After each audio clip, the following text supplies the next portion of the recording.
Okay, my friends, here it is, the video that's going to show you how to preserve cucumbers the ancient way. So first I'm going to say a few words about it, and then I will take you into the kitchen and show you exactly how it's done. Now, there are essentially two types of food preservation: the pickling method with the vinegar and the lacto-fermented method. So most pickles, the vast majority of them, pretty much anything that you get from a store, anything that's on a shelf, that's shelf stable, is a vinegar pickle. And the food is preserved by pouring the acid solution over the vegetables, and that is the vinegar. And that creates an environment to where bad pathogens and spoiling bacteria cannot grow. Now, the other way is the lacto-fermented way, and as the name implies, utilizes the lactobacilli bacteria that are naturally present in the vegetables already. So the lactobacilli will go to work and digest the sugars and starches that are naturally in the vegetable, and as they consume that, the byproduct that is created is lactic acid. And so that creates an environment that is very inhospitable to pretty much any other kind of bacteria. So that's what keeps it from spoiling. Now, the difference between the two is vast in terms of what they do to our body when we eat them. The vinegar pickles are essentially dead. I mean, they're preserved in a solution of acid. And yeah, they got some nutrients in them and stuff, but if they're from the shelf, then they're pasteurized and they're just dead food. And we don't want to be eating dead food if we want to be alive and well. So we want the lacto-fermented pickles, which are bursting with life.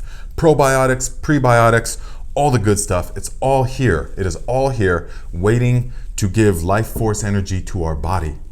And these, when they are made in the way that I'm about to show you, are filled with digestive enzymes. So the best way to eat them is one spear with each meal, and it greatly enhances the flavor of whatever it's with.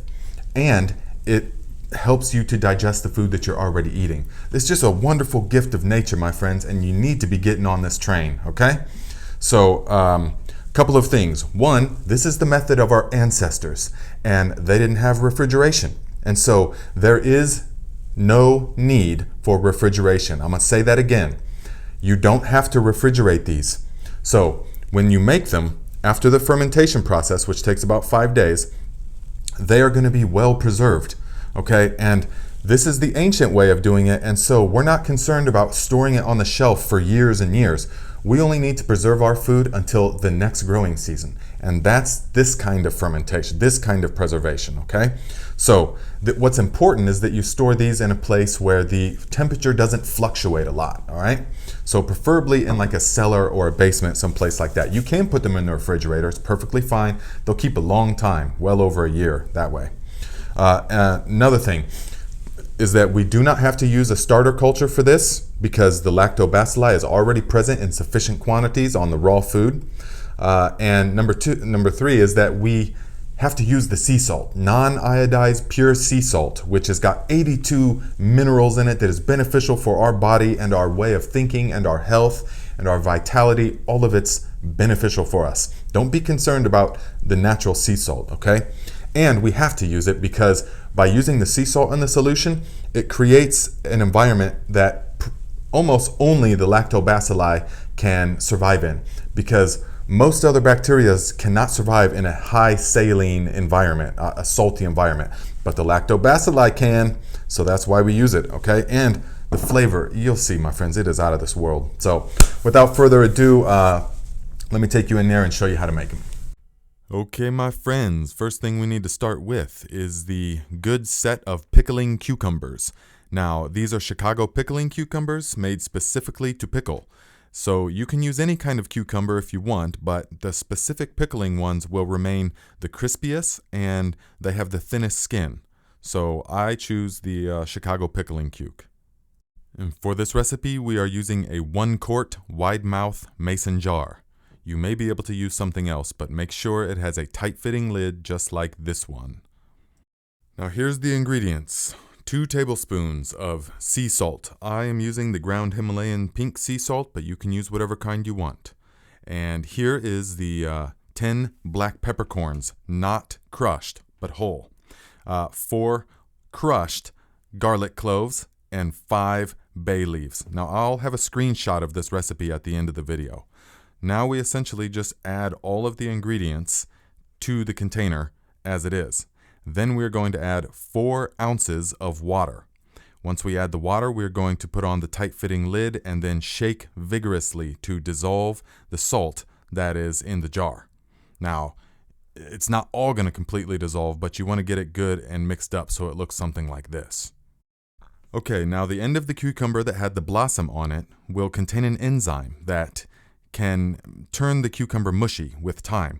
And so I cut off at least a 1/2 inch of the end of the cucumber that had the blossom on it, and that helps them stay more firm for longer.